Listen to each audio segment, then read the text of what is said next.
Hello guys, আসসালামু আলাইকুম। আমরা এখন চলে এসেছি একটি কৃষি প্রজেক্টের মধ্যে। তো চিন্তা করলাম আপনাদের মাঝে প্রজেক্টের কিছু বিষয় আমরা শেয়ার করি। ভাইগনা কি কি গাছ এখানে লাগাচ্ছে, কি ধরনের ফসল এখানে ফলছে। ভাইগনা, তোমার এখানে কি কি ধরনের গাছ এখানে রোপণ করেছো এবং কি ফসলের কি অবস্থা? এবং এখানে একটি ফার্ম আছে, ফার্মে এখানে মুরগি পালন হয় এবং মুরগি থেকে যে সারটা বীজটা তৈরি হয়, যে সারটা তৈরি হয় সেই সারটাই এখানে প্রয়োগ করা হয়। এখানে বাহিরের কোনো কীটনাশক বা অন্য কোনো ধরনের সার এখানে প্রয়োগ করা হয় না। এখন এতে ভাইগনা কি ধরনের সুফল পেয়েছে? হুম, এখানে কি কোনো মোটামুটি লাভজনক কিনা?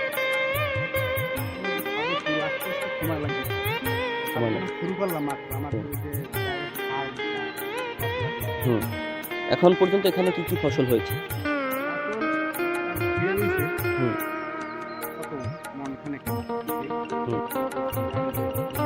হারভেস্ট হয়েছে, মনখানেক হারভেস্ট হয়েছে।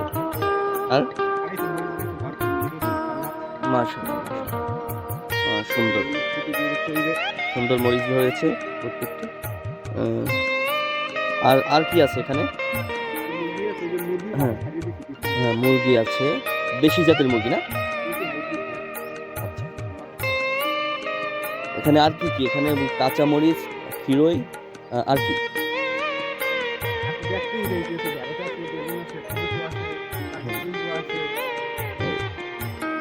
আচ্ছা আচ্ছা, ঠিক আছে, ঘুরে ঘুরে দেখবো। আচ্ছা ঠিক আছে। এগুলো এখানে কি রোপণ করা হয়েছে এগুলোতে? তরমুজ, নানান জাতের ফসল একই জায়গায়। দেখুন, এগুলো হলো ঢেঁড়স গাছ। এই যে এগুলো ঢেঁড়স গাছ। তারপরে হলো এই যে সুন্দর একদম ডিসিপ্লিন মেনটেন করে সুন্দর লাইন টু লাইন সুন্দরভাবে গাছগুলো রোপণ করা হয়েছে। এই যে যদি একটু খিরই দেখাই, অসাধারণ সুন্দর হয়েছে প্রত্যেকটা গাছেই মাশাআল্লাহ। অনেক খিরই, টমেটো গাছ দেখতে পাচ্ছি আমরা, যে টমেটো হয়েছে, এবং বেগুন গাছে বেগুনও দেখতে পাচ্ছি,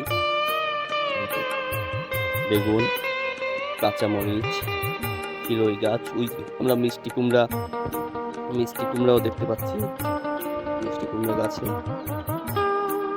বেগুন, মিষ্টি কুমড়া। তাহলে আমরা এখানে পেলাম নানান ধরনের, আমরা এখানে কৃষি দেখতে পেলাম একই জায়গায়।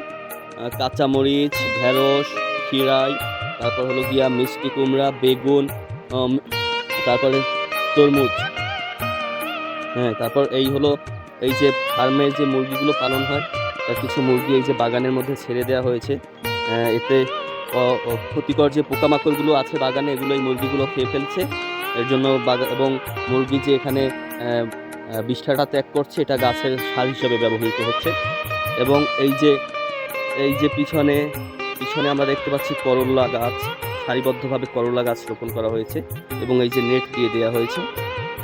এবং এর বাহিরেও নানান ধরনের প্রজেক্ট। তো আমরা দেখতে পাচ্ছি অল্প জায়গার মধ্যে খুবই সুন্দর কিছু প্রজেক্ট করেছে, অল্প একটু জায়গার মধ্যে নানান জাতের এবং খুব ডিসিপ্লিন মেনটেন করে গাছগুলো রোপণ করা হয়েছে।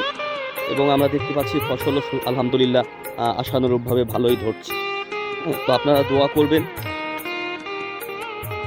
এবং এই যে এখানে জৈব সার এবং এখানে ওই যে ফার্ম থেকে যে সারগুলো উৎপত্তি হয় সেগুলোই এখানে প্রয়োগ করা হয়। জৈব সারের মধ্যে আছে গোবর, আছে পর্যাপ্ত পরিমাণে গোবর সার, এবং হলো গিয়ে যে মুরগির থেকে যে সারটা আসে সেগুলো এখানে প্রয়োগ করা হয়। এবং আলহামদুলিল্লাহ গাছগুলোর গ্রোথও আলহামদুলিল্লাহ আশানুরূপ অনেক ভালো হয়েছে।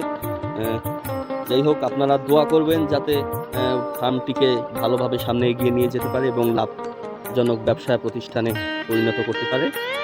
ভাগনা, যদি কিছু বলার থাকে লাস্টে। সবাই দোয়া করবেন ভাগনার জন্য, যাতে আলহামদুলিল্লাহ এগ্রো ফার্ম এবং এখানে কৃষি যে প্রজেক্টটা করেছে প্রজেক্টটা যাতে সফল হতে পারে। সবাই দোয়া করবেন। আসসালামু আলাইকুম, আল্লাহ হাফেজ।